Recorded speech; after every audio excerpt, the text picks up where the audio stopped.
我们各位莲友们，我们的正国寺常住法师们，大家早上好，阿弥陀佛。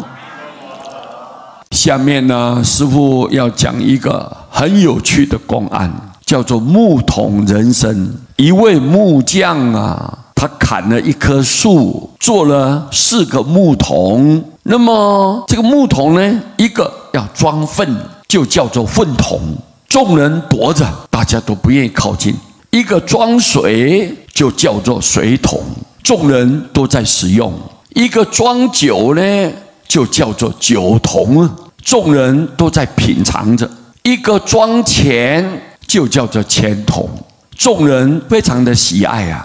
我们都是一个空的木桶，桶都是一样的，因为装的东西不同，命运也就不同了。人生也是如此，有什么样的观念，你就会有什么样的人生；你有什么样的想法，就有什么样的生活。狼啊，行千里去吃肉；马呢，行千里去吃草；活鱼啊，逆流而上；死鱼会随波逐流。有这么一句话，令人非常的欣赏。真的很累吗？哎呀，累就对了啦。舒服啊，是留给死人的；苦才是人生，累才是工作啊，变才是命运啊，人才是历练。我们能包容的容，才是智慧啊；亲近的近，才是修养；舍才是得到啊；做才是拥有啊。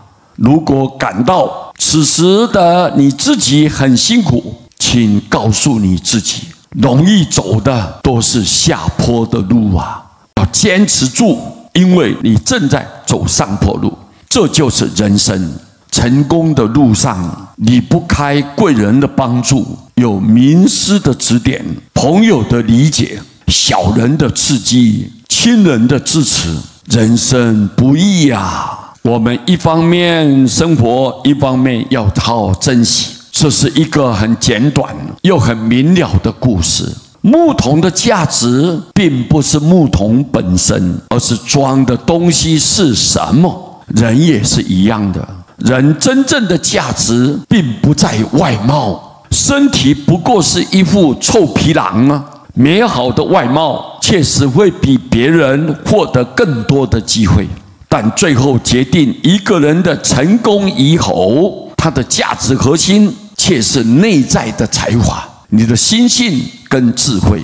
我们的思想会影响行为，有什么样的思想，就会做出什么样的行为，有什么样的行为，就会过什么样的生活。你若想改变生活，就要从思想去改变，唯有你的想法变了，人生才会跟着改变啊。我们知道，佛一再的告诉我们众生，世间都是虚幻无常，没办法真实长久的存在。如果你能够建立一个正确的知见，我们不贪求，不执着，我不去占有它，我的心没有贪，就没有挂碍，就没有失落感。所以佛才告诉我们，世间如梦幻泡影，如露亦如电。我们应该要觉醒，好好的多多念佛。念佛啦，阿弥陀佛无人不救，无人不渡。只要你肯念佛，到时候因缘成熟了，阿弥陀佛放光来接引我们，顺顺利利的，无挂无碍的，就到极乐世界。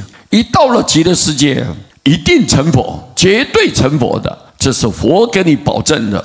那时候我们了生脱死了，跳脱6道轮回，这种生死苦海，我们一刀两断。